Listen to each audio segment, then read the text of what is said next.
सोचो कल सुबह तुमको भारत का प्रधानमंत्री बनाया जाना हो या फिर तुमको 10 करोड़ रुपए का इनाम मिलना हो और सिर्फ 12 घंटे बाकी हो, सब तुम्हारे पक्ष में हो और तुम, तुम्हारा परिवार, तुम्हारी पत्नी, तुम्हारे मित्र, इन सब की खुशी का ठिकाना ही ना हो।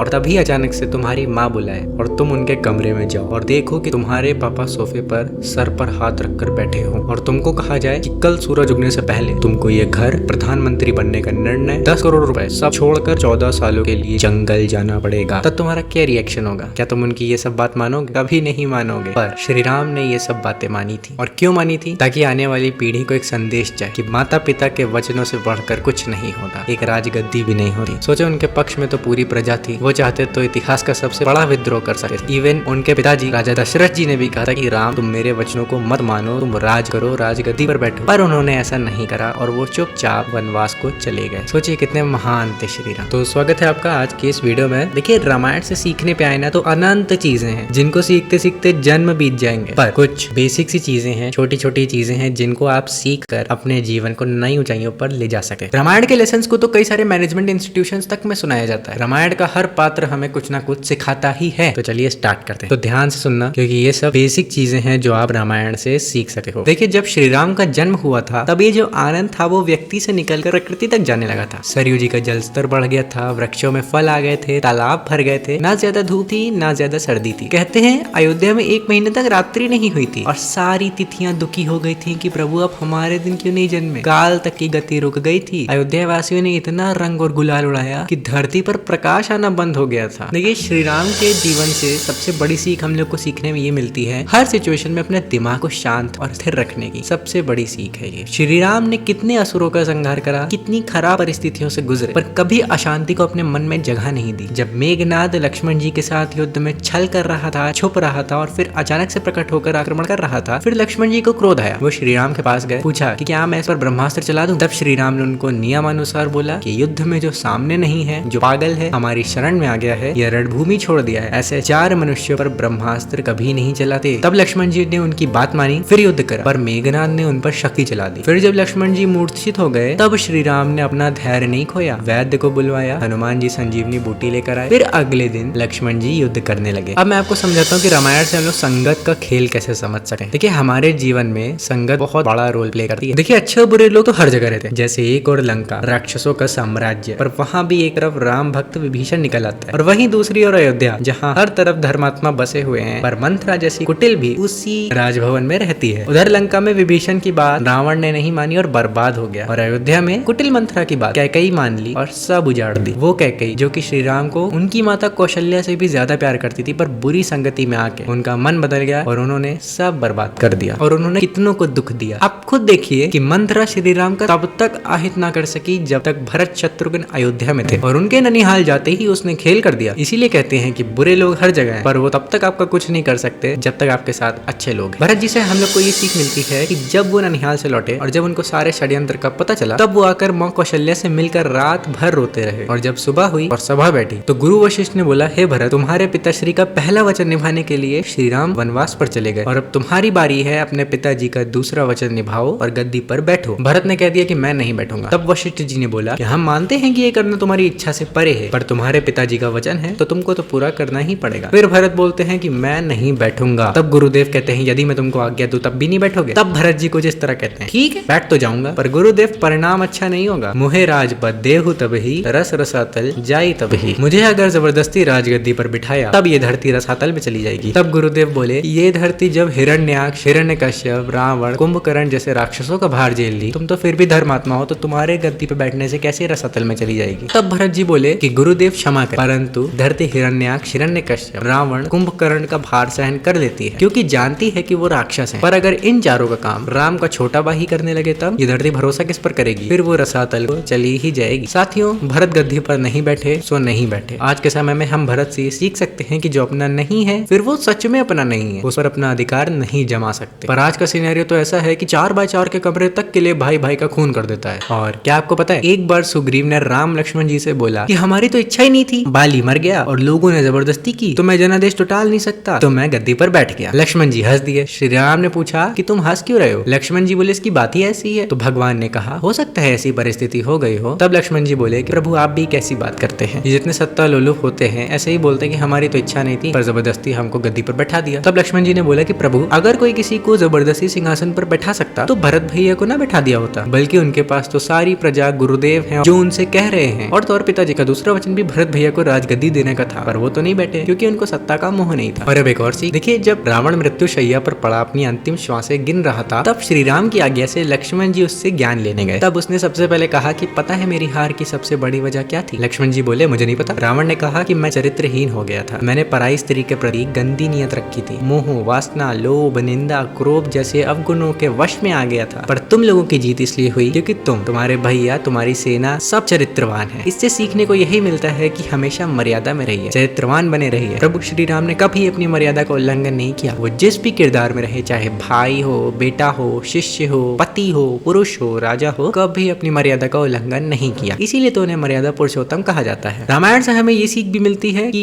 रिश्तों को हमेशा ऊपर रखना चाहिए। प्रभु श्री राम सब जानते थे, पर फिर भी अपने पिता के वचनों का मान रखने के लिए 14 वर्षों के लिए चले गए। लक्ष्मण जी अपने भ्राता के साथ चले गए और भरत जी राजगद्दी पर नहीं बैठे, और सीता माता भी अपने पति के साथ वनवास को चल दी, जबकि सबने एक दूसरे को मना किया था। श्री राम ने लक्ष्मण जी को भी मना किया था, श्री राम ने जानकी माता को भी मना किया था कि तुम लोग महल में रहो, पर वो लोग उनके साथ गए। चारों भाइयों का प्रेम कभी कम नहीं होने दिया। श्री राम चाहते तो इतिहास का सबसे बड़ा विद्रोह कर सकते थे, क्योंकि उनके पक्ष में सारी प्रजा, उनके भाई थे, उनकी माता थी, और पिताजी तक ने ये कह दिया था कि मेरे वचनों को मत मानो राम। पर फिर भी श्री राम ने अपने पिता के वचनों का मान रखा और खुशी खुशी 14 वर्षों के वनवास को स्वीकार कर लिया। उन्होंने हमेशा सबका सम्मान किया, सबको स्नेह किया, और वो ये सिखा गए कि दुनिया का सारा धन, वैभव, ऐश्वर्य, साम्राज्य हो, पर खुशी बांटने के लिए अपने ही ना हो तो सब बेकार हो जाता है। उन्होंने हमेशा सिखाया कि एकता में रहना, चाहे घर की एकता हो या समाज की। श्री राम तो राज परिवार के थे ना, वो चाहते तो केवट को गले ना लगाते, शबरी के झूठे बेर ना खाते, और शत्रु के सगे भाई के शरण में आने पर उस पर संशय करते। उन्होंने हमेशा विनम्रता को सबसे ऊपर रखा। वो चाहते तो अपने बाण से समुद्र सुखाकर लंका जाते, पर उन्होंने ऐसा नहीं करा, और 3 दिन तक समुद्र देव को प्रसन्न करने के लिए तप करा, और जब वो नहीं प्रकट हुए तब उन्हें क्रोध आया, पर फिर समुद्र देव के क्षमा मांगने पर उन्हें क्षमा भी कर दिया। उन्होंने कभी अपनी अचीवमेंट्स का बखान नहीं करा, कभी भी अपशब्दों का इस्तेमाल नहीं करा। वो एक आदर्श पति, आदर्श भाई, आदर्श शिष्य, आदर्श राजा, आदर्श पुत्र बनकर रहे। जय श्री राम। उनके जीवन से हम लोग को ये सब सीखना चाहिए, जो कि बहुत जरूरी है।